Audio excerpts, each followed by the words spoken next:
Good afternoon, everyone, and welcome to Sanders Theater. I'm so honored and delighted that the Office of the President asked me to be here today to welcome you to the amazing conversation that's about to happen. My name is Joshua Campbell, and I'm a senior in Fortheimer House, studying French studies and music, and I also do quite a bit of theater and music here on campus. And I hope to keep doing theater and music, which means next year, if you're ever in the New York area, I'd be happy to give you a lift or an Uber, or you can just give me some rent money. Now, today's conversation between President Faust and Mr. Conan will be about arts education and about being lost, which I usually am. In fact, I was at a loss about what to say about these two accomplished people who, in their own ways, have made so many contributions to advancement in the arts. Then I finally decided, you know what, I'll cut the quips and the gimmicks and just read the biographical info I received courtesy of the Office of the President. So let's see. President Faust. President Drew Faust is tall. Her Wikipedia page says she's from Brookline, the third of 6 kids, and she was raised Irish Catholic. She's a student of history, graduated with honors, and at Harvard she was the president of the Lampoon and wrote for Saturday Night Live and The Simpsons. Who knew? And let's see, Conan Christopher O'Brien. Conan is tall. His father, McGee Gilpin, went to Princeton and raised thoroughbred horses. He was a student of history and graduated with honors. He believes that the arts should be an integral part of the cognitive life of the university, and as the 28th president of Harvard University, commissioned a task force. Wait a minute, something's wrong. I think I'm a bit lost. Oh, here's the correct document. Yeah, tall, black hair, brown eyes, training in classical and musical theater techniques, learns choreography easily. Accents include French, British. Wait a second, this is my resume. Conan, I've left a copy of this backstairs in the green room. Feel free to distribute it to all your friends. Hopefully today's conversation will help us all find our way, and as an artist, I know I need some serious help with that. Now, just a little housekeeping. After the conversation, President Faust and Mr. O'Brien will take questions from the audience. There are 4 microphones in the theater, 2 on the ground floor and 2 in the balcony, and we ask that you line up behind the mics if you want to ask a question, but please wait to do so until the Q&A portion begins. And without further ado, please join me in welcoming President Faust and Mr. Conan O'Brien.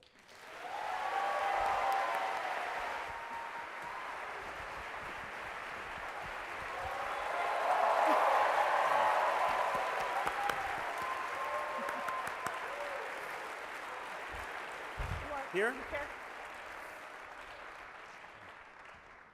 Please sit, that's not necessary.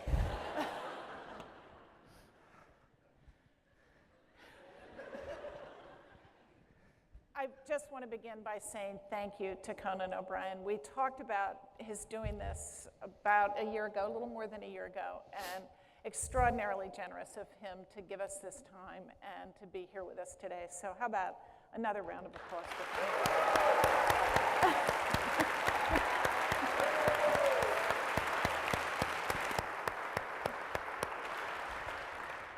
So Conan told me in the green room that the first time he ever performed was on this stage. Really performed, yeah. We just walked up, it was, I'll take you way back. I do not think, well, you weren't born yet. I think it was 1982, possibly.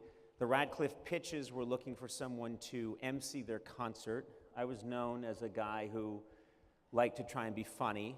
I got a phone call, they asked me would I MC the concert, and I said okay. And I remember very clearly working hard on my material, thinking I need an interesting look, so I went out and I bought a yachting cap. This is all at a used clothing store, I think it was Keezer's. And I came walking out, and I have never been that scared in my life. And I've done a lot of scary things since, but we just walked up through the stairs that I had to climb to come out here and perform for that group in 1982, 83, and I was petrified. So it's really weird to have come full circle be back here now and hearing the same silence that I heard then.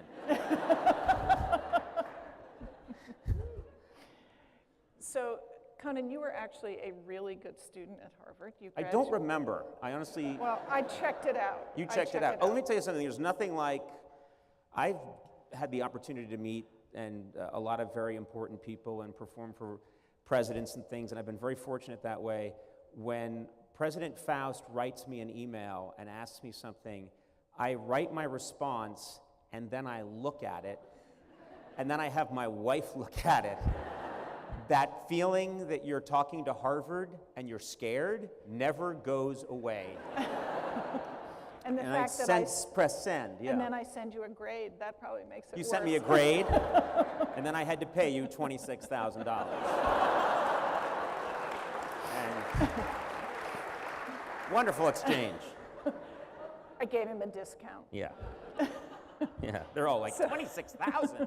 That's nothing. So you were a... Here are your questions. Here are my questions. Where do you get the nerve? Wow. Actually, This is going to be a good interview.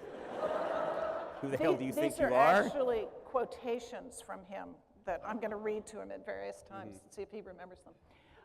But you took all kinds of literature courses, history courses, city planning in Cairo, Yeah. Southern history, modernism, art history courses. What did any of that have to do with what you did after college? Absolutely nothing. It's interesting, you should have asked me before I came here. My message to all of you, no.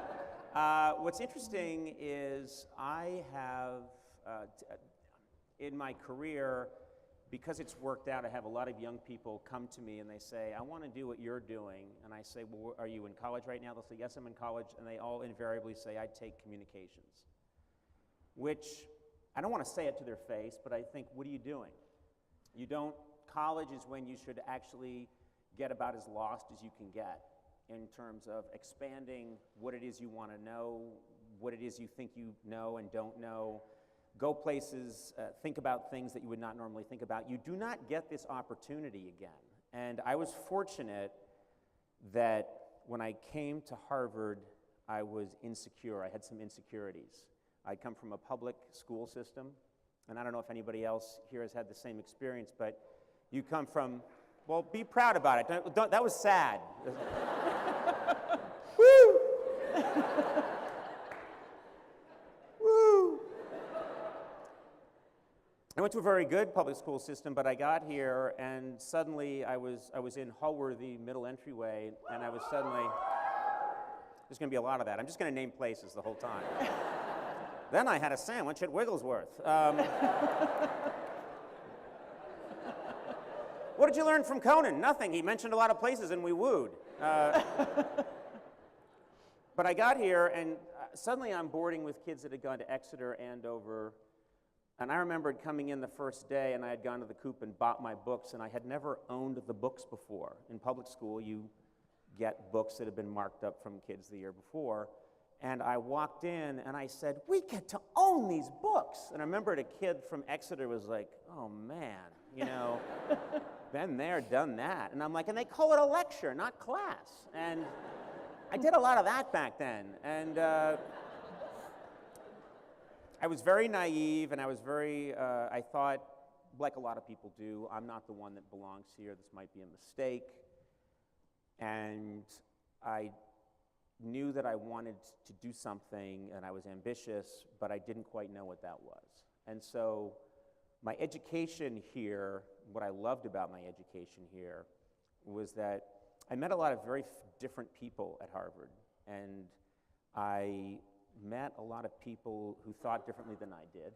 I met a lot of people that had different backgrounds than I had, and I would talk to someone that'd say, I'm taking an urban planning class and we're going to study the layout of the streets in Cairo. And I'd say, sounds good, I'm in. Now, that hasn't come up in any interview with Lady Gaga. It's just not something that comes up in my professional life, but I do think it was valuable for me. I think a lot of that kind of meandering that you do sometimes when you're in school is really helpful. And I'm very honest with younger people that I was insecure then, I'm insecure now. We have a program at our school where kids that are underprivileged in Los Angeles, downtown Los Angeles, come in and they sit and they get to talk to me in the studio where I tape the show. And I remember one young woman said, I'm interested in performing and doing comedy, but I'm so insecure, when does that go away? And I said, I have bad news for you. It doesn't go away. And then I asked her to leave.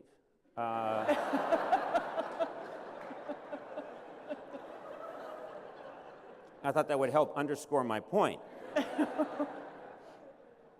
But I spoke here in 2000 and gave a speech, and the message of my speech was to try and tell people, and I'm going to try and get that message out again today.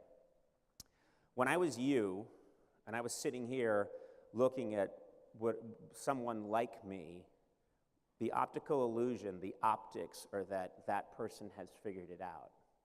And I'm here, and they're here, and nothing could be further from the truth. It's an illusion that people in my situation have figured something out. It is a constant struggle to, you're insecure in the morning, you feel better about yourself at night. Sometimes that switches, and it's the night, you're constantly judging yourself on what you did half an hour ago, and it's this journey that's not always pleasant. I've had plenty of ups and downs, and I try to just let people know that that is what they're in store for, and that's what they should be in store for. So on your application to Harvard, which God. you probably don't remember. I don't remember any of this, no. Well, This was pre-internet, kids. Mm-hmm. This is back when you typed it, and then you put it in a pneumatic tube. And it was fired to the university, yeah. But you said something that's so consistent with what you just said today, which is you said you wanted to think about everything 3 different ways. Mm-hmm. And that was the definition of a liberal arts education. I just said what I could to get in.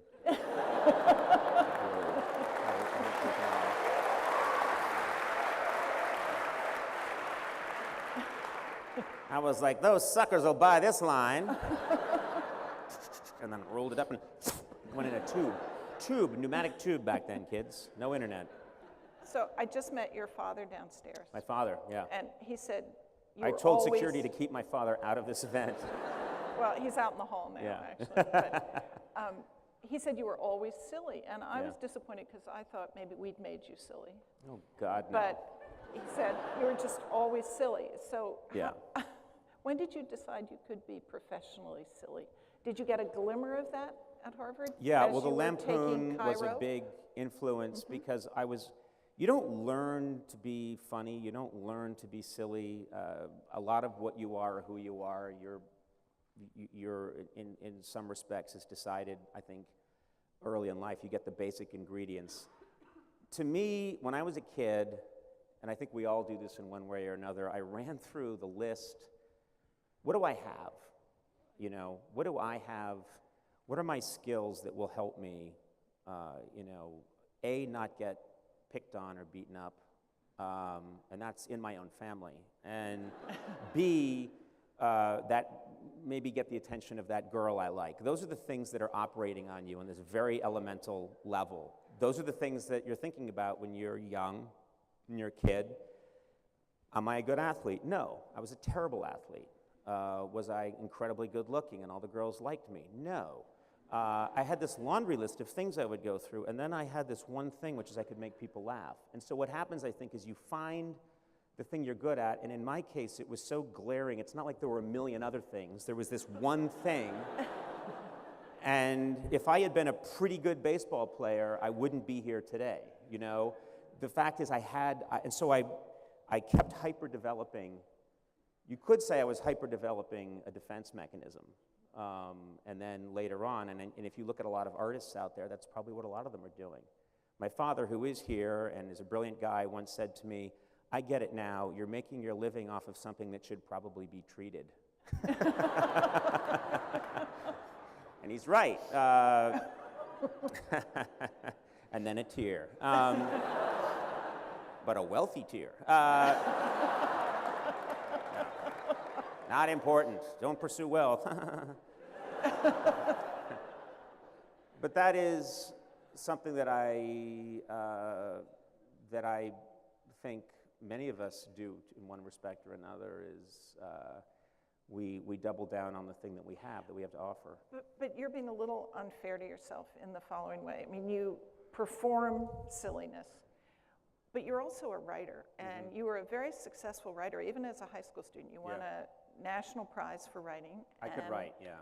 You wrote comedy, obviously, as you moved into the comedy field, but writing was something that you were excellent at. Writing I was very good at, and something that came naturally to me, I would say, and something that I enjoyed, and I enjoyed writing funny things. And in high school, once a year, the school paper would do a silly issue, and they would say, Conan, you're kind of funny, why don't you write for it? And I would write the whole thing, practically. And it felt easy to me, and everything else was a grind. I was very ambitious, and I wanted to do well, and I was a good student, but I had to grind it out. It wasn't a natural pursuit of knowledge. I wasn't loving studying for my math test. I was afraid, and I was memorizing, and it felt very white-knuckle, a lot of my pursuit of academic excellence. And then writing was something that I just enjoyed the process, and I felt like I could make people laugh, I could write well. And when I got to Harvard, many people thought I chose Harvard because of the Lampoon. I really didn't know much about the Lampoon. I didn't know much about it. I never thought you could have a career doing what I do now. That was the furthest thing from my mind. I got here, and it was the classic. I remembered I went to the Crimson to try out, and it just didn't feel like a good fit. And then I went to band.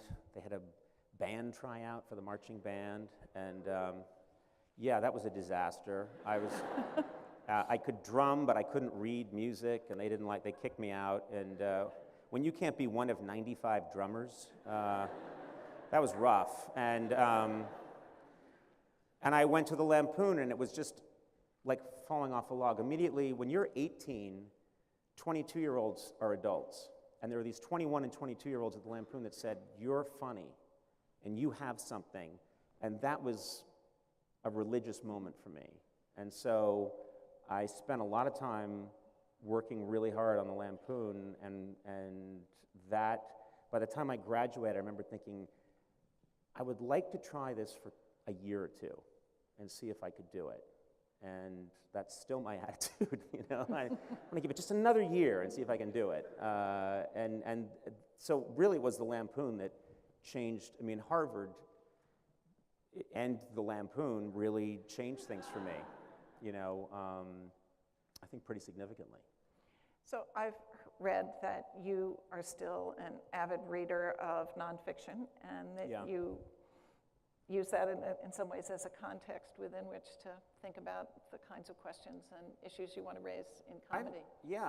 It's interesting. I don't read history and then use it in comedy, but I'm convinced that it's good fuel. I'm really passionate about, I love history books. My dad loves history books. He's always telling me about, you know, there's a new one about the Wright brothers. I'll read that. You know, I devour them. I love giant books about Churchill, giant books about Andrew Jackson, and I read them. And then I do think somehow it does influence my comedy, but I can't tell you how. I can't point to why it's important. But if you read history over and over and over and over and over again, you get the essence of what I'm trying to tell you, which is nobody really knows what they're doing. And people in charge make terrible mistakes. The people in charge of the military, the Germans and the British and the French and the Russians in World War I don't know what they're doing. Everyone in charge doesn't know what they're doing. And that lesson you learn, all of Lincoln's generals, he had to go through like 15 before he got one who knew what he was doing. Over and over and over again, you learn that lesson. So I want to ask you about Lincoln. It's his birthday today. Mm-hmm. And let's give it up for Lincoln. Yes.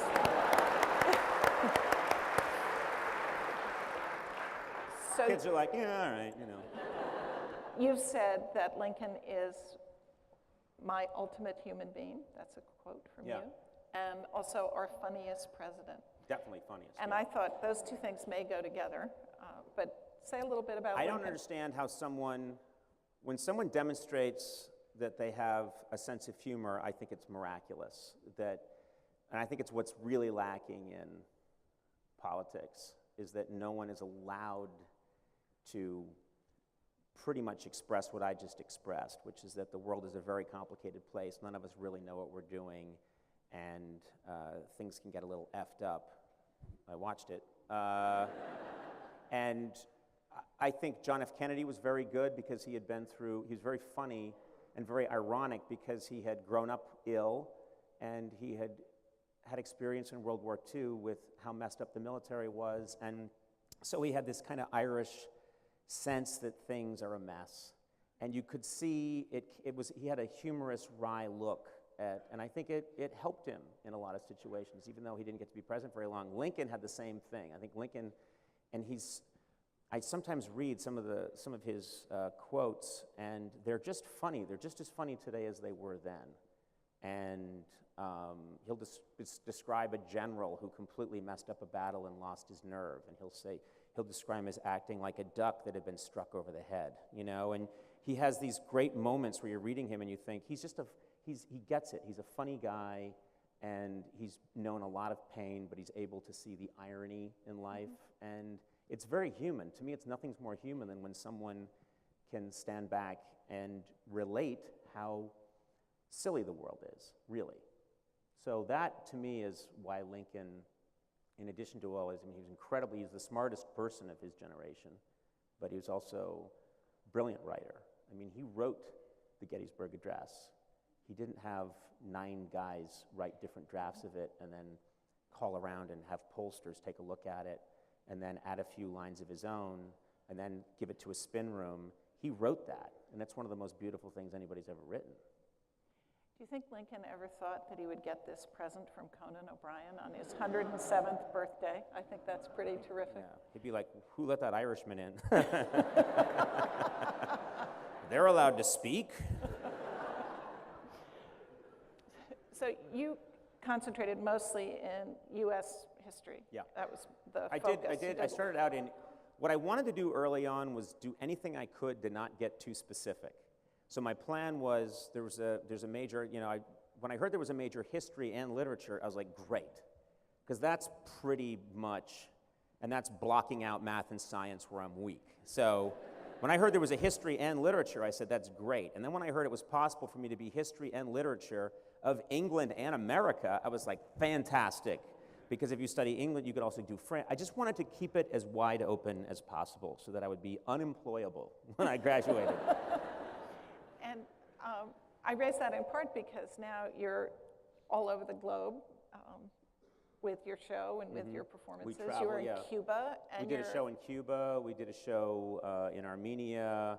I leave tomorrow for South Korea because a Korean, we have some fans in South Korea, and this woman wrote me a letter on her that was hilarious. Her name's Sunny Lee. I think she's 17 years old, and she wrote me a letter, one in English and one in Korean, really long, and the whole letter is, I should be studying for my SAT, but I'm not because all I can do is watch clips of your show on YouTube, and I love it, and all my friends love it, and she's writing it on her SAT practice test instead of taking it. And then she sent it to me with a bunch of very mysterious Korean snacks. I'm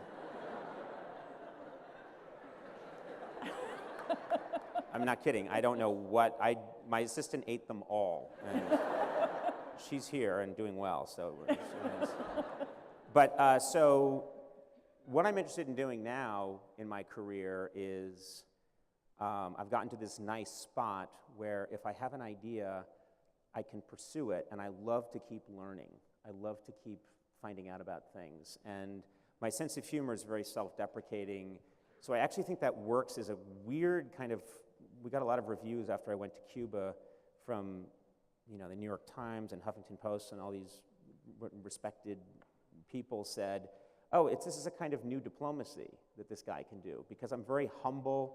I go into a situation. In my comedy, I'm usually the one who's being laughed at. And that's what I'm comfortable with. I really like that. That's just the way I am. there's a bragging, we were talking about this backstage, there's a bragging culture. I have a 10-year-old boy who, I think he's around other kids who are on the west side of Los Angeles who see rap videos and then they start to talk about, they have the mannerisms and he's like, yeah, I'm all that. And I'm like, you're all what? You're, I don't actually say that to him, but I communicate to him that, no, you're not from Compton, and you're not a badass, and you've got a lot to learn. And that bragging culture, I think, is something that I'm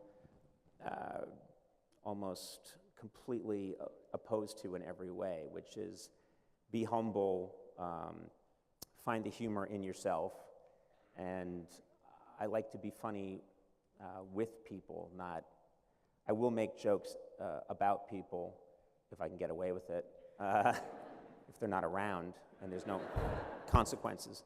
But for the most part, I like to go into a situation, whether I'm in Armenia or I'm in South Korea or I'm in Cuba or I'm in Finland. I like to make myself, let them laugh at the American, which is what Mark Twain was doing in the 1880s, 1890s with the Americans Abroad.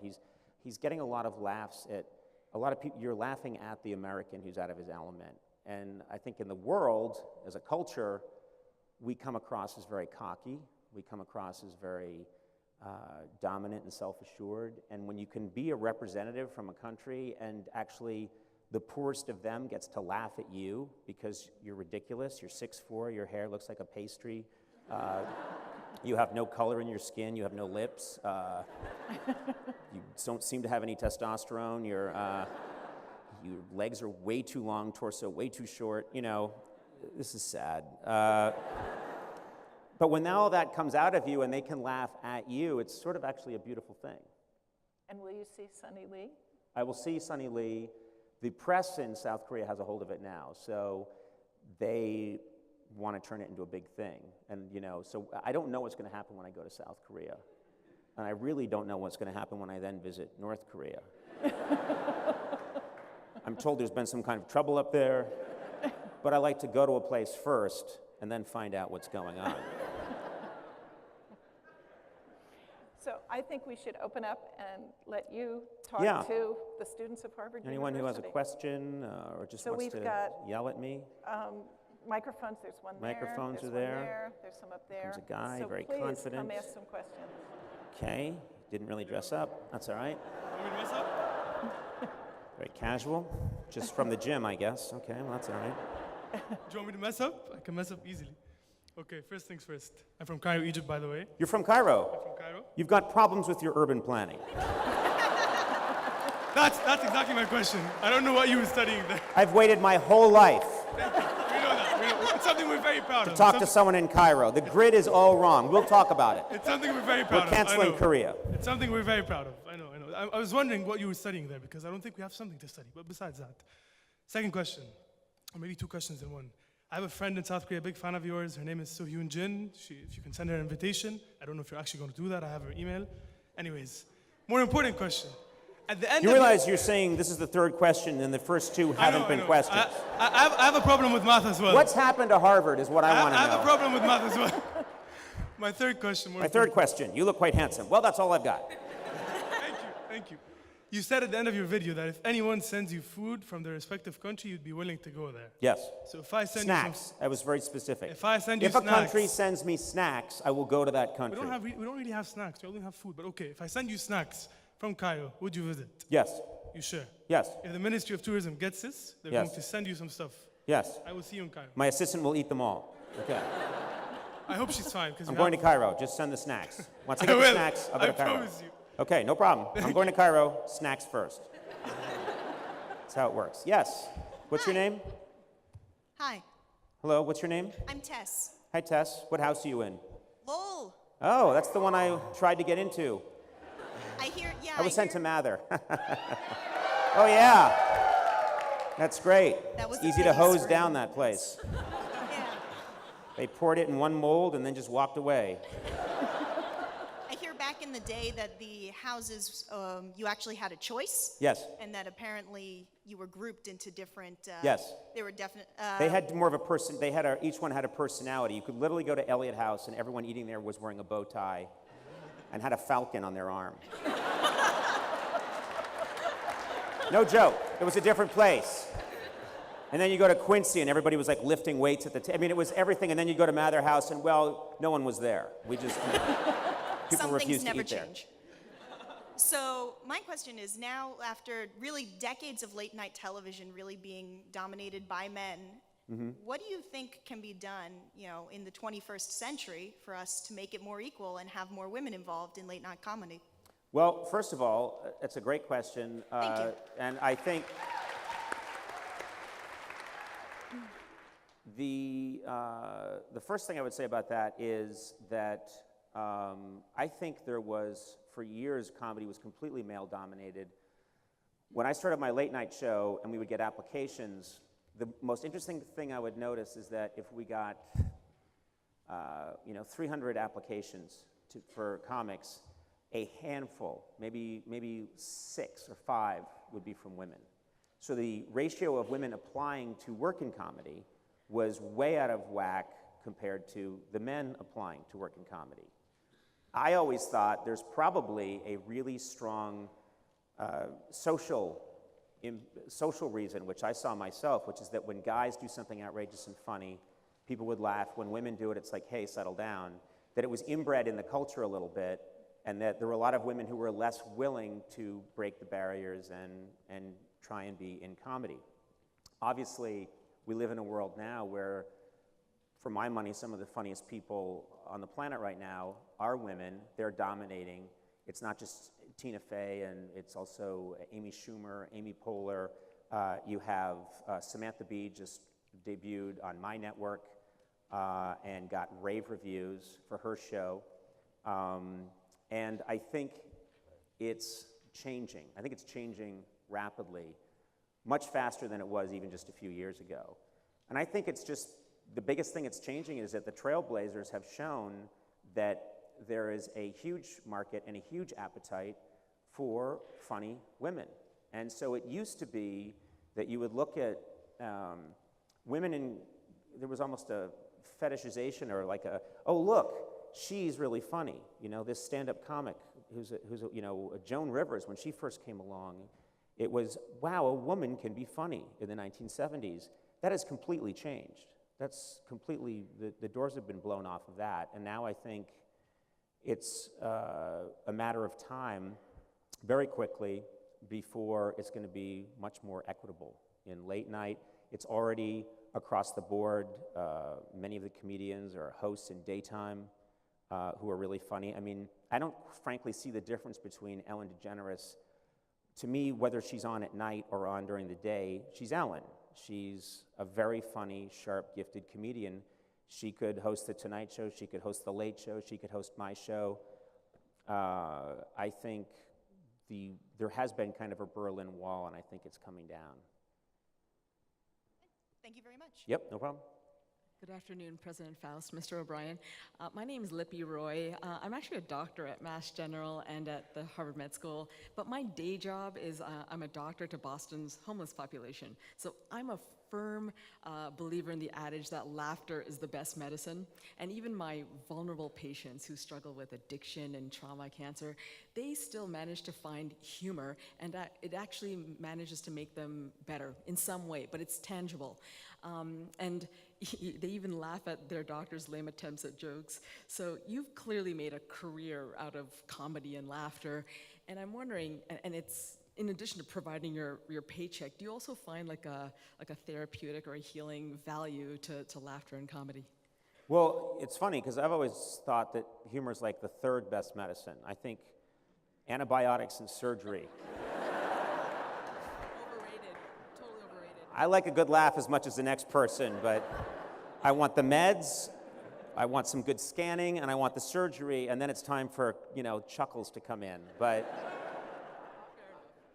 I do think I love making people laugh, and I do think that there are very few things in life where everybody wins.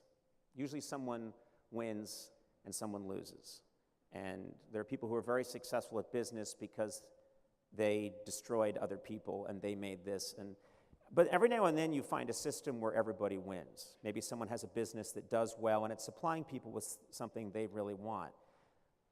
Somebody writes something that everybody enjoys, they enjoy writing it, everybody wins. And that has been the joy of my life, I didn't get into this, I was not ever, I think I inherited from my family. We were just sort of, we like to do what we like to do and we don't really think of what we're gonna get paid.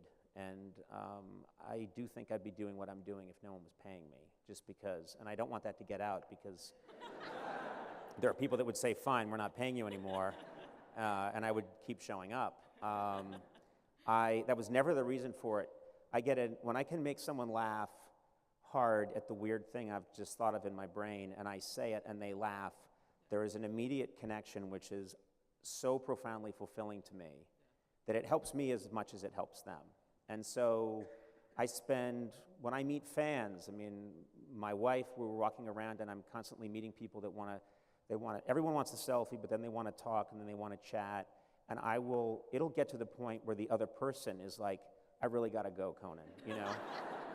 I get a lot of fulfillment out of it. This is a fun thing for me to get to do. And I met President Faust in that seedy bar a year ago, and she was like, you got to do it, come by to Harvard. Seriously. And I was like, President Faust, please. It's 1 in the afternoon. I don't care. The campus is so politically correct. We got some coffee into her and water and an IV, but I really enjoy it. Who's winning in this particular exchange? This is one where I win, you lose. But the important thing is, but they really win. But anyway, that's the secret, is that I get a lot of enjoyment out of it. You're right. There is something kind of magical about comedy. Is the truth seen it is a shard of the truth that disappears. It's there for a second, and then it just disappears into nothingness. It's this little spark, and then it's gone. But when you have that with somebody, it's magical, absolutely magical. That's awesome. Thanks so much. Yeah, no problem. Don't forget the people in the... Oh, I didn't realize. Okay. Yes. Hey, Conan. How are you? My first question. You're like God right now. It's amazing. You're like Mussolini standing over me. It's incredible. Yes. So I'm a freshman in Thayer, and I thought I would ask you, what mistakes did you make your freshman year? And if so, would you change any of the mistakes you made and make them corrections? Yes, there are plenty of things that I did that I wish I hadn't done. One was, and this is real, I didn't take an economics course. I don't know if they still have it, but Ec 10. Who woos Ec 10? What a nerd sanctuary we got here. It's the only place I can go in the world and go Ec 10. Let's do the wave.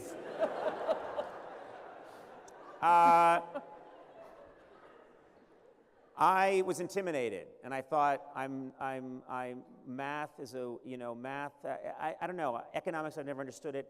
I didn't take Ec 10. For the rest of my life, I've regretted it. I seriously contemplate at some point in the future, when my career has calmed down and I have, 9 months off or a year, I would move back here. I would ask President Faust, can I just take Ec 10? Because I'm constantly reading about the economy. I quasi-understand things. I think that was knowledge that I don't have, and I've always regretted it. And I didn't take that course because I was insecure. I just thought, well, I don't know if I'll do that well in that course, and that might hurt my GPA, and I wish I had taken that course. So I would be more willing to throw myself. I know that part of what was said before is that I did throw myself into things, and I did, but there were times when I stopped myself. And I really wish I had taken that course. And I wish acne medication had been further progressed. That would have been a real game changer for me. Oh, man. Yes. I'm trying to see who's next. I want to be equitable. I'm Yes. up here. Where? Oh, anyone, Over here. please? Oh, yes, right there. Sorry, there's a light here, so all I see is light, like I'm dying. And then I don't know what's happening. Yes. Hi, Mr. O'Brien. Please my call name's me Dr. O'Brien. Dr. O'Brien. I'm so sorry. I got a doctorate from Dartmouth.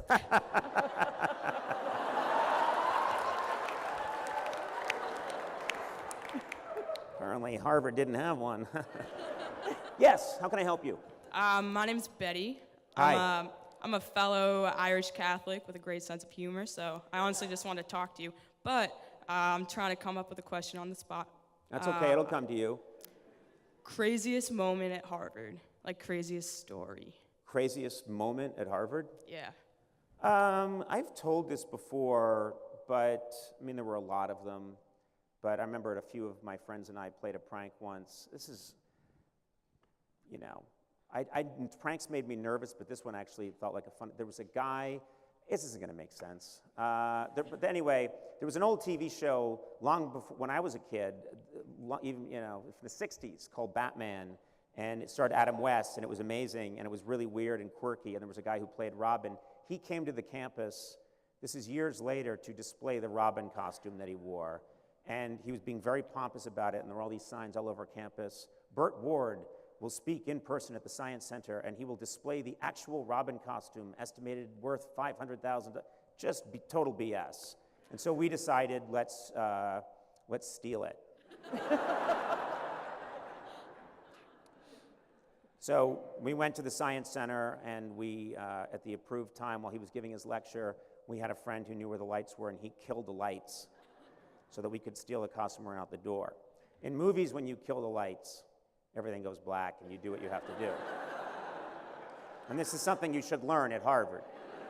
In real life, if we killed the lights right now and I tried to steal President Faust's watch, things would get a little less light.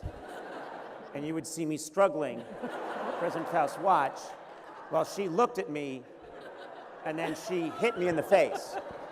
Oh, there you go. You can have it. Better than a doctorate. But anyway, so we grabbed the costume. Everyone saw us grab it. We started running, and here's the craziest thing. Burt Ward didn't chase us. Other students chased us. I don't know what their deal was. They were like these, how dare he?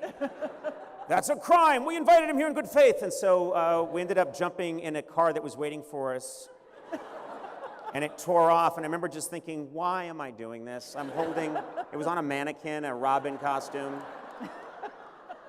Everyone saw. Conan just ran out in I think either the lights slightly dimmed or we all had a stroke at the same time.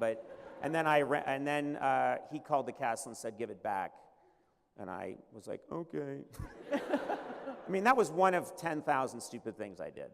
Literally one of 10,000. I can relate. You can relate? Oh, yeah. Okay. Well, if you're happy, I'm happy. I'm happy. As a follow-up, I was just wondering, could I ask you to dab? Ask what's that? Dab? What's that? I couldn't hear you. Dab? Anybody want to help me out here? I'm 77 years old. I don't know what you're talking about. Can you see me? I can see you, yes. Okay. Yes, I can see you. It's like, What's that? just pretend like you're sneezing and kind of, And what would the purpose of that be? just like a little dance move. Is this something that the kids are all into these days? Yeah, exactly. So basically, I'm your monkey right now. I'm your trained A chimp. little bit. Will this bring you a small bit of joy? It really will. All right, I've had then a I do tough it. week. Thank you. Yes, you wearing the unnecessary Harvard sweater.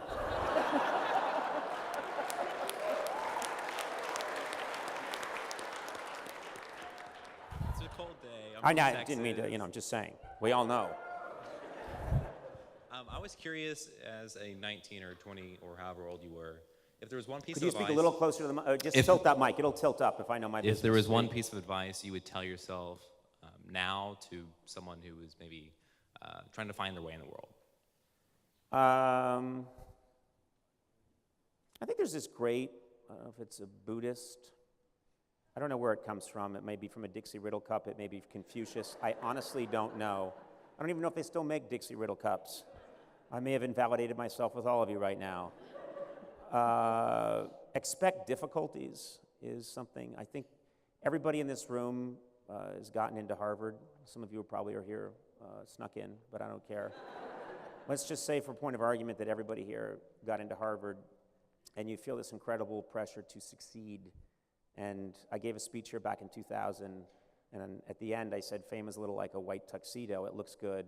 Or success is a little like a white tuxedo, it looks good, but you're very afraid of getting it dirty, and it can inhibit you. And I think I would tell my 19-year-old self that everything you're feeling right now, I used to think that if I could look at someone like myself, I thought they had figured it all out and they were fine. And wouldn't it be magical if I could have my own show and be funny and everyone knew who I was and most people liked it? That would be a great thing and it would solve all my problems. And I would like my future self to say, that's not the case. It's actually day by day, how you do your work, how you conduct yourself, how you treat people, what the joy you get out of your work, that is far more important. And I'm not saying that as like to try and take away from, I'm really proud of some of the things I've achieved, but I wish I had not put myself so low on the totem pole when I was 18 or 19 years old and thought that these other people who were sitting up on stage talking knew so much more than me and had happy, problem-free lives, because that's not true, I'm not saying that to depress you. I'm actually trying to say that as a way to sort of liberate yourself a little bit, It's not, allow for mistakes, allow for problems. I've had my career blow up on me about 2 different times, and I'm still here and very grateful, and I learned a lot during those moments and wouldn't really change a thing about any of it. And so I think Harvard, as great as it is, can sometimes instill, and I don't think no one's telling you this, it's just subliminal. What comes, a lot of you have this, is I have to do great things and I need to succeed. And you just have to be willing to screw up and not freak out when you do screw up. Because you will screw up. I mean, you're really going to screw up. It's in a week. We'll talk later. Thank you. Yes. Hi, I'm Anna. I'm a junior. Hi, Anna. Hi, I'm a junior in Cabot House, and Woo, Cabot. Woo. Can you tell us a little bit about the process of writing your senior thesis here? Oh my, it's another era now. It really is. This dates me. I came up with this idea that I really liked for my thesis, and then proceeded to get way too intense about it. I got very intense about it to the point where I'm not sure, but I think I might have pushed myself a little bit to a nervous breakdown. I really got crazy about my thesis. And worked on it and worked on it and worked on it and I could tell it was getting convoluted. And then I would panic and I would work on it some more and then I would feel it was getting more convoluted. And I remember that some kids had personal computers. This is 1984, 85. Late 84, early 85. Some kids had personal computers, but a lot of them didn't. So in Mather House, there was a room that had a word processor in it. And this thing today looks like a giant meat refrigerator. I mean, it was huge. And it had a keyboard, and you had to take a big floppy disk, and you had to feed it in, and then you had to put about 7 quarters into it. And I'm not kidding, and it would come to life, and then you had time to write your thesis. But then you'd stop to think, and you'd hear, because your quarters had run out, and you would put more quarters in, and sometimes you'd completely run out of quarters, and you would have to save it, and because you might lose the information. I tell that to people now, and I think about the luxury of people will be writing their thesis on their Apple Watch, you know, and you know, and then there's a button probably that's like in summation that does it for you. And I was, you know, that's another thing I would change, is I would say, try to have fun with this, because I sweated my thesis too much, and I made myself miserable, and I tortured myself with it.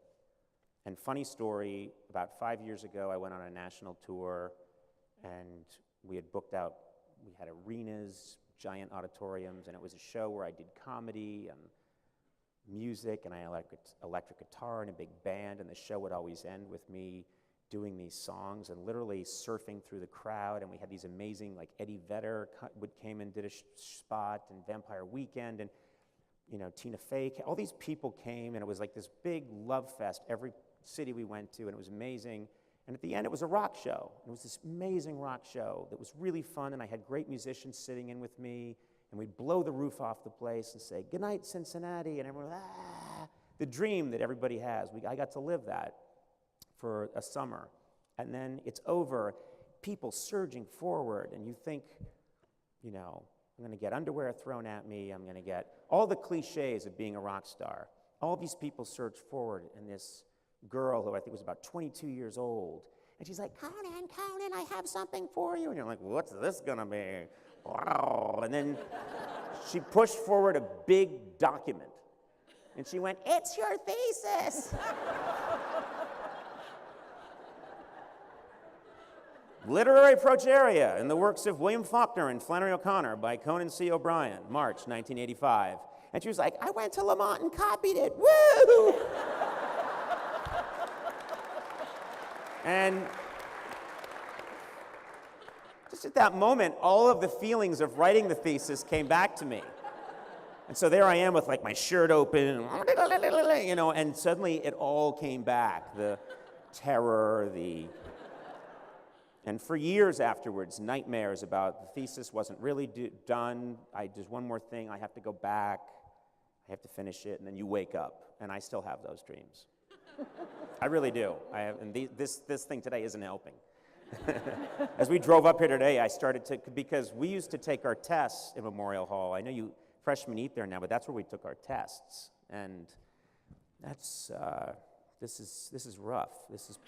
I'm having some post-traumatic stress. Yes. I'm Liana, and I know that everyone's been asking you questions about, you know, like you obviously have a lot of experience in comedy and writing, and you've been very successful. But as a freshman, I'm hoping you can tell me, how do I please get into the Lampoon? Oh. I'm trying so hard. That place changes so much. It's a movable feast, so that I don't know if I could go back and, if in a weird experiment I could be disguised as an 18-year-old and start submitting stuff under the name, Jet Blaze, because that's a hot name, and I could show up, they might reject me, It's always, the taste might be different. They might not like what I'm doing. I don't know. So I do think it's like anything else. You put yourself out there. Put yourself out there, and if it's something that you really want, in your freshman, comp more than once. But I don't think there's anything I could tell you, that would make a difference, because, as I said, it's maybe a completely different sensibility than the one that I had when I was there. Thank you. No problem. That thank you translated to, that was of no help. You did nothing for me. Yes? Hi, I'm Namita. Hi. I'm a huge fan, so thank you so much for being here. Oh, thank you. I wanted to ask, what's your strategy, or what's going through your head when an interview is going really badly? Because I've seen you carry some pretty bad.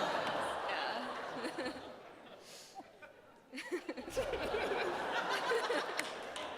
It's a compliment to you. I think we're out of time. No.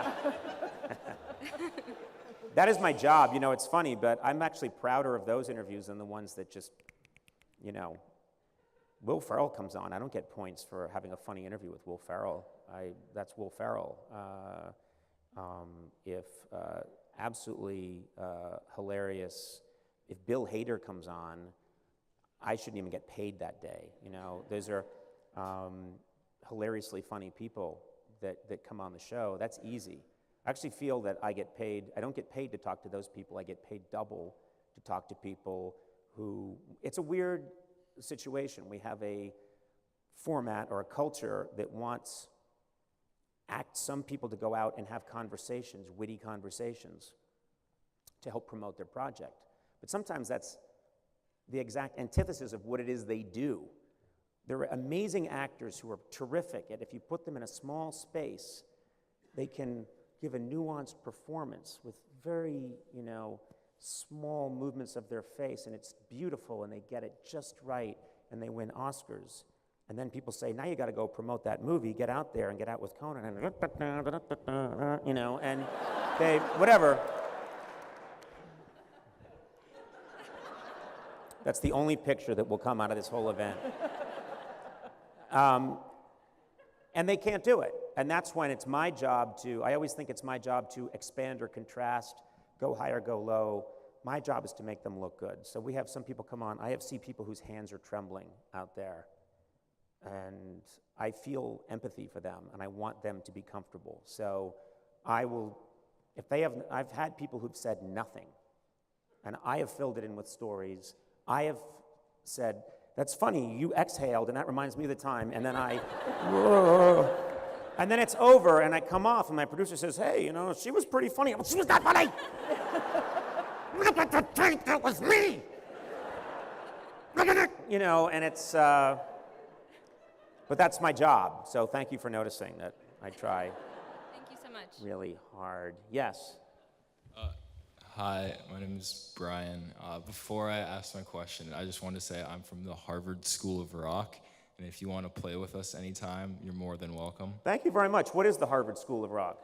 It's a club that plays rock music. At Harvard. I guess you made a fool out of me.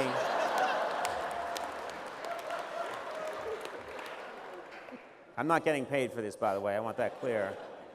Keep abuse on me. Yes. That's a very nice offer. Thank you. Sure, so what I wanted to know, because when you said this earlier, it really made me feel sad. That's what I'm here for. You don't sound like you could get any sadder, by the way.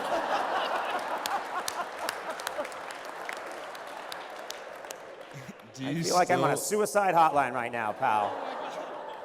Do you still tell jokes so that you don't get bullied? Oh, yeah, I don't think I tell jokes, not like, you know, jokes, but I think I am funny to diffuse unpleasant situations. You know, yes, I think humor is still a mechanism. It's an avoidance mechanism. It's a way to smooth over. It's a way to not feel hurt in the moment and then later on crawl off and feel hurt. Now you're making me sad. So you've done your job. But yes, I don't think stuff like that goes away. I think if you learn it, I think humor, you know, my last year of my life, I think I'll be using humor in some way to deflect pain. Who bullies you? Well, right now it would be you.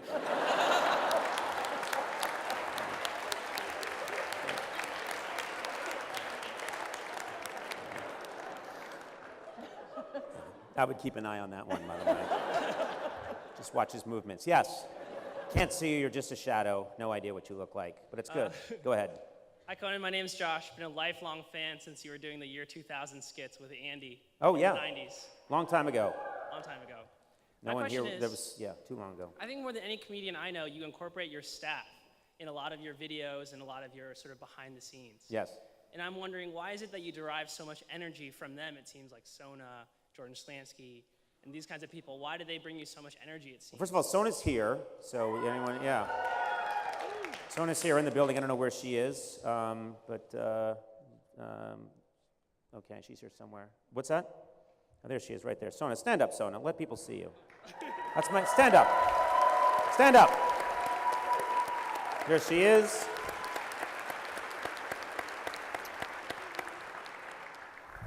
There's this old saying that, I don't know if it was certain cultures, I don't know which culture it was, but they would use every last piece of the buffalo, you know.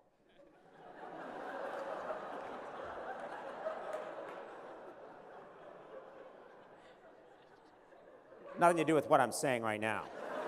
No, but when your job is to look at things in a funny way and you work in an office and you're trapped, we're on a submarine. We're in this, for 23 years I've been in a small space desperately trying to think of funny things with other very creative, crazy people. And what happens is you end up inevitably seeing what's really funny about the people around you, and then you start using them on the show, and sometimes that's the best stuff because it's so real. I can't make up a person. Jordan Schlansky is a production assistant on my show, and I've had people stop me at fast food places, like stop their car and get out of the car while it's still running, and grab my arm and say, "Is Jordan real?" He's such a strange, strange fellow. I couldn't make him up. I couldn't make Sona up. You can't make, these are real people, and they're endlessly funny and great, and so why not put them on television? Yes. Oh, Right there, me, okay, yes. hi. My name is Sarah, and I'm actually a current member of the Radcliffe Pitches. Oh. So it was very exciting to hear you mention kind of how you got your start. That was my with our first group. ever gig, Yeah. emceeing for the Radcliffe Pitches. And so just really quick, we wanted to thank you for your involvement and invite you to our 50th anniversary concert to be held in 2025. Yeah, we're just giving you a lot of time. You know, so you can put it in your calendar. I will consult my doctor and see if I'll still be around, and if I am, I'd love to come by and have people wonder, who is that horrible old man? Thank you. Thanks. Yes, if I'm around and if people still care, I'll come by. Awesome. They might just be wheeling out a brain in a jar. Hello, everybody. Yes. Hi. Oh my God. I'm Lola. Hi, Lola. Hello. What's up? You should come see the Hasty Pudding show. It's not in 2025. It's like now. And my question is. Hasty Pudding. Come on. Come on. It's called That 1770s Show. And my question is, what is the stupidest thing you did when you were younger, like high school, elementary school? Oh, this is terrible. This has become an embarrassing game show. I really, I don't know. That one I'd have to get back to you on. I don't know. That's just like, what's your favorite sandwich? How many sandwiches have you had? I've done so many stupid things. It's very hard for me to think of what was a really stupid thing I did that long ago. Or recently? You just want me to embarrass myself here. I honestly, I'd have to think about that and get back to you. I don't have a right off the top of my head answer for stupidest thing I've done. That's really, a lot of things are fighting it out in my memory. Thank you. Yeah, good luck with which is it? Hasty Pudding, yes. Good luck with that. That's where they do puns. Yes? Thank you, first of all, for coming. I'm not going to promote anything, so that's good. You're not going to promote anything? No. But also, so what's it say on your shirt? As a young artist here, I know that me, myself, and a lot of the other artists that I know have a struggle with being here, and maybe the pressure comes from home, maybe the pressure just comes from other people, but wanting to go into entertainment or some sort of creative realm, I think, we feel a lot of the time a lot of pressure from people because we're at this place where we could do all these grandiose things that seem so much more quote-unquote important than doing whatever we want to do creatively as artists. Did you ever feel that kind of pressure, and what would you say to those kinds of people? I wrote a piece for Vanity Fair. You could probably look it up that I was really proud of. It was for their comedy issue. I went about 3 years ago. I wrote a piece that I really was proud of that was about an apocalyptic tale of the future where everyone starts taking improv classes and it spreads. And then farmers stop farming because they're too busy doing snarky sketches about farming and emailing them to each other. And then the whole system breaks down. And there are like wolves wandering the streets, and everyone's in a basement doing a snarky podcast. And there's no supply of food. And it was me just because I have wondered about that. Think that you want to balance it out. I sometimes wonder, we don't want all of our best and brightest to be coming up with funny ideas for sketches, But I think those things sort themselves out. I really do. I think that people that are meant to be doing it end up doing it, and people end up finding what it is they're here to do, and they do it as long as they're honest with themselves. So I don't think that's a big concern. I never thought myself I would be of more use, at the Pentagon or in medical research or as a lawyer. I think I'm of more use doing what I'm doing. And so I've never had that on my mind, on my conscience. I really think this is something I can do, and it's a way that I can help. But the rest of it gets sorted out. I really believe that. I think people figure it out. People start out maybe thinking they want to do comedy. They try it for a bit. If they're not meant to do it, that becomes clear, and then they end up discovering the cure for cancer, and then they get into comedy. Yeah. Yes? Hey, Conan. I'm Nick. I'm a freshman in Matthews. Hey. Huge fan. My question is, you addressed the pressure of kind of being here, and when you consider, the job market is, kind of getting smaller and how we're all, kind of sort of in competition with each other for, the future, what would you suggest to, someone young who's trying to make a name for himself or distinguish himself amongst so many? Make a name for yourself in what field? Well, I'm in econ, so I can't really do that.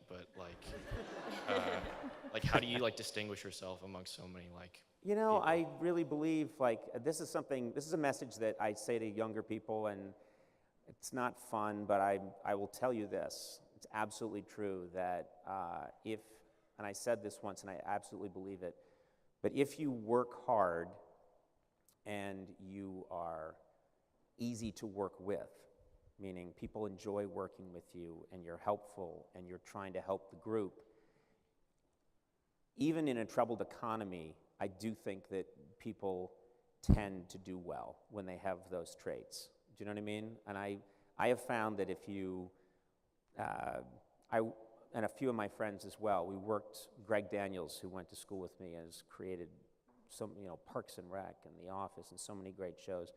We both, when we started out together, we were partners before I wanted to get into performing. And both of us worked really hard, but I think the thing we also had in common was that people liked working with us. We were kind, we were nice, and I think some of those things are so elemental that they get lost because everyone's trying to think, what's the secret? What's the word? What's the strategy? And actually, working very hard, I think, is far more important than having talent.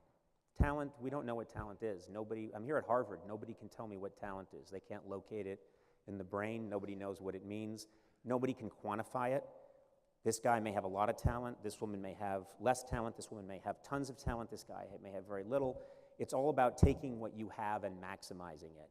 And you do that two different ways. It's working really hard, and it's also, in my opinion, and it's a terrible word, but karma. There is something to being a good person, being a nice person, trying to work with people, help them, be a good partner. Word gets out. When someone like that is around in our show, we've had interns come work for me, and the ones that always rise up through the ranks and end up becoming a producer on the show, and eventually producers of their own shows, are always the interns that showed up, killed themselves, did a really good job, but they weren't the ones jumping on the elevator with me and going like, Conan, you, me, a mocha latte, ha ha ha ha. Because I had interns do that and we murdered them. And I mean, I do think those are the essentials. There's no secret. It really is, if I had to say it's two things, it's working really hard and being easy to work with and kind. You put those two things together, and in any economy, sadly, you'll be a rarity. Yes? Hey, I was wondering what effect you think the era of sort of having increased sensitivity to how other people feel has on comedy, and like what, if anything, do you think is too far or too offensive to say? I don't know. I've heard people like Jerry Seinfeld said, well, I don't want to play college campuses anymore because they're too sensitive. I haven't had that experience. I don't know. We are living in an era, obviously, where it's quite clear on a lot of campuses people are hypersensitive to about certain issues, and some of that's to the good, some of that may not be. I honestly don't know. I know that a lot of comedy is feeling out the environment that you're in and responding to it. None of this is scripted today. It's just a conversation, and I didn't come in here with a set agenda of this is what I'm going to do, and this is what I'm going to say, and this is where I think there'll be a laugh. So to some degree, I'm playing off of the people in this room and trying to be sensitive in that way. I think there probably are comics now that would come in here and do a bunch of material that may be not sensitive to that situation. So sometimes as just an observer, you can feel when you're watching that certain speakers can't go to a college and speak. That troubles me, because I think that goes counter to what a liberal arts education is about. I think, pretty much, I think students should still be listening to anybody, even if they don't like what that person has to say. That's me personally, but. Well, thank you. Okay. Yeah. You? Who? Next? Someone? Yes. Hi. Oh, wow. Hi, Conan. I'm Connie. I'm a senior in Leverett. I've watched your 2011 commencement address at Dartmouth maybe 30 times all the way through. It's one of my favorite things ever. It definitely picks me up when I'm in a bad mood. But incidentally, you actually said, you ended it by saying, if you work hard and are kind, amazing things will happen. And I carry that with me every day. So I'm wondering if there are any quotes from your heroes that you carry with yourself. I couldn't hear the last Any part. quotes from your heroes that you carry with yourself throughout your career? That earlier one, expect difficulty, I always think about that. That's the kind of person I am. I always think trouble's about to hit. And so I don't know that I recommend that way of going through life. In terms of quotes from heroes, I'm terrible at remembering like quotes. I'm terrible at remembering jokes. I can remember the jokes that I have to tell on one given night, but I can't remember them soon after. My brain is an Etch-a-Sketch.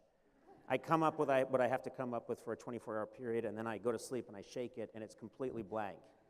I'm not quite sure who I am right now. So I don't know that there's one quote that I could tell you that would blow you away. Thanks. Yeah, like Nike, just go for it or whatever. Is that still a thing? I don't know. Yeah. Hi, I'm Sylvia. So, I mean, you talked a lot about checking the list down and then finding that one thing that you have and just kind of knowing if it's something that you're meant to do. But did you ever feel sometimes that maybe you had that one thing wrong, and what did you do when you felt like you were forcing it to get through it?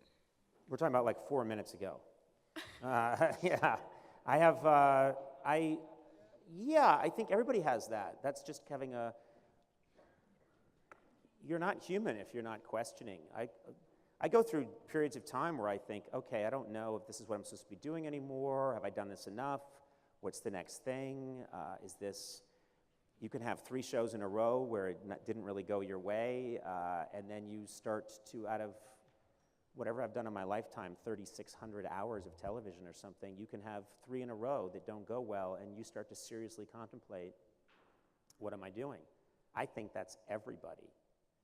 I think there's an illusion that you will learn here, and then you will go on, and this is something I talked to President Faust about, which is that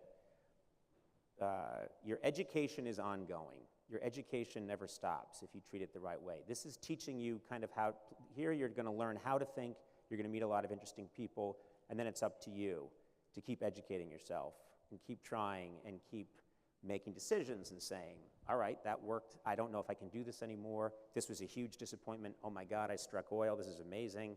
I don't know anymore. I mean, that is the process. I'm a lot older than you, and I still in many ways can relate to the 18-year-old Conan that was here in this theater and felt that way. And I still, in a lot of ways, feel that way.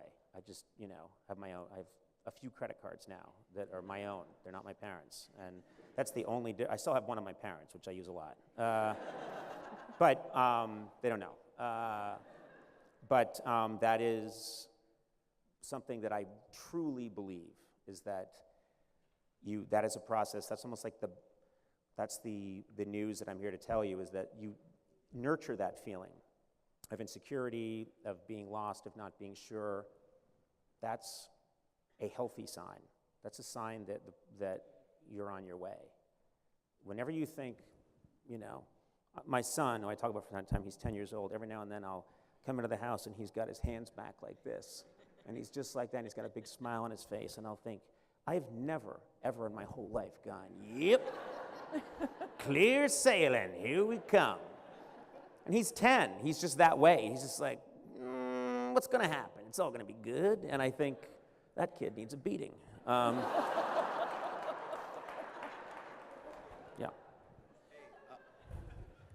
Hey, my name is Jose.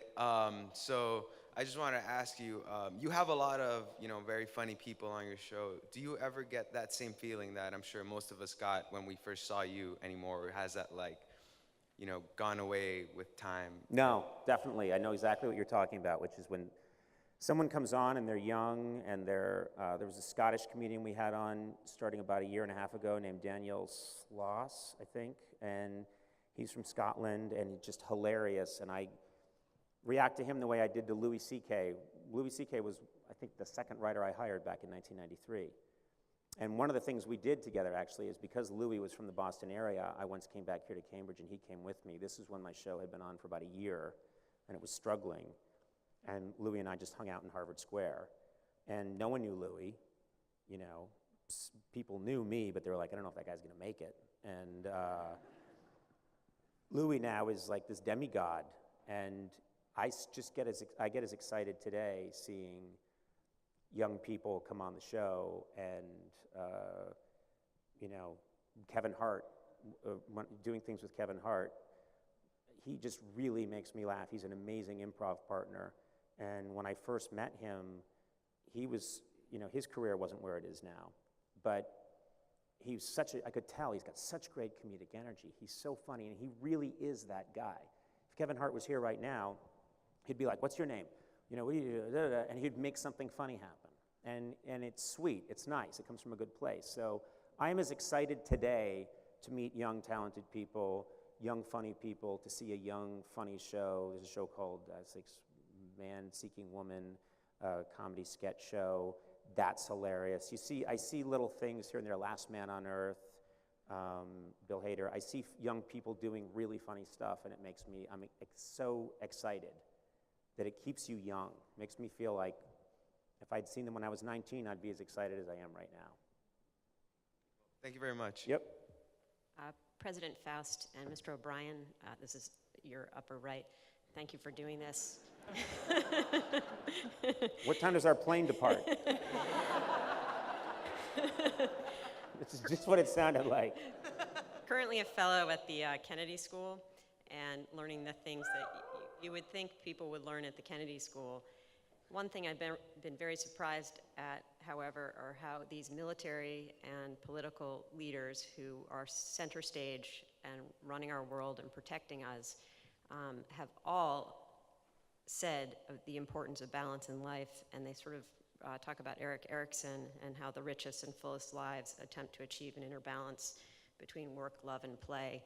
You are at the top of your game, you are at the top of your field, so I just wonder if you could comment or if you had any thoughts or advice. Sure. About balance, is that what you were saying? Just about How, when you're someone who is so accomplished and so driven, how do you achieve balance in your life? Well, I lucked out that I made, I think, I'm not just saying this because my dad's here, but I had very good parents who gave me, and a couple of things. I had very good parents, and I come from a really good family, and then I was very fortunate. I didn't become a famous person until I was 30. I think fame is a drug. I think it's a toxic drug. I would be willing to talk to the New England Journal of Medicine about fame. I'm serious, this isn't a joke. I think if you look at people like Michael Jackson, they were little kids that were exposed to a massive amount of fame.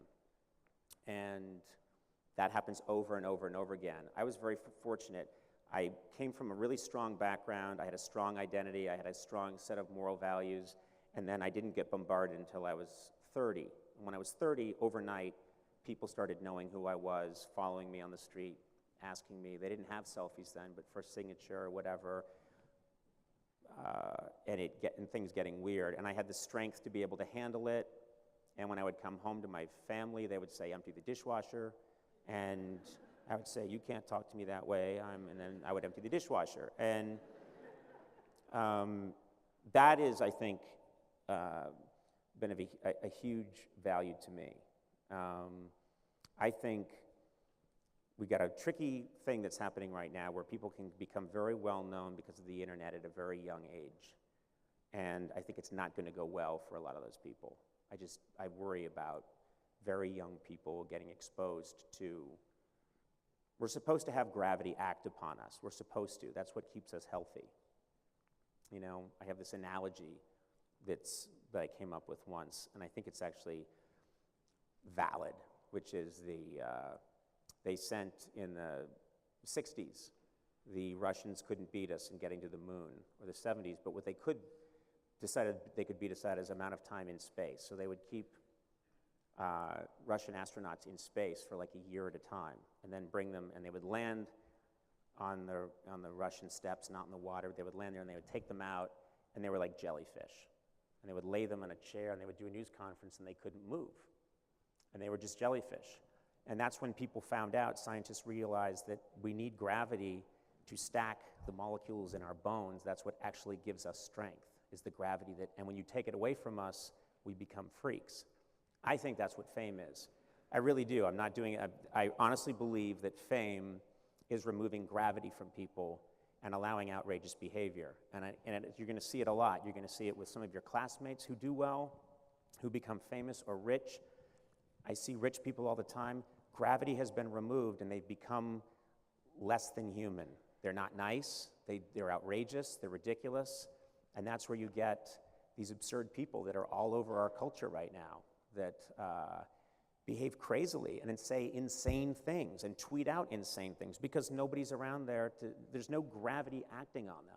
It's actually not even their fault. So I think for me personally, I was very fortunate to come from the place I came from, and because I came from that, I chose a partner, my wife, who's like, you know, I've been married 14 years, I've known her 16 years, and she's just, you know, that's great. That's great that you had that great day at work.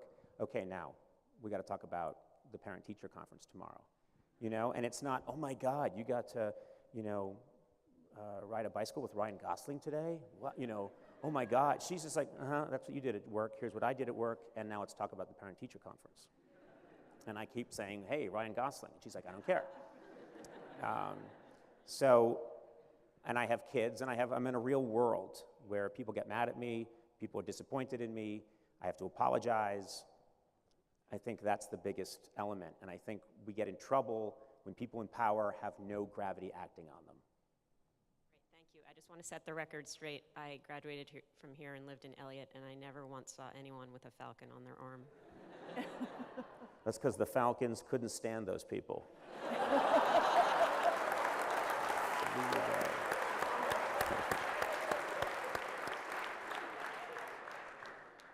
So one more. What's that? One more. One more? I'm being told we have time for one more. Yes.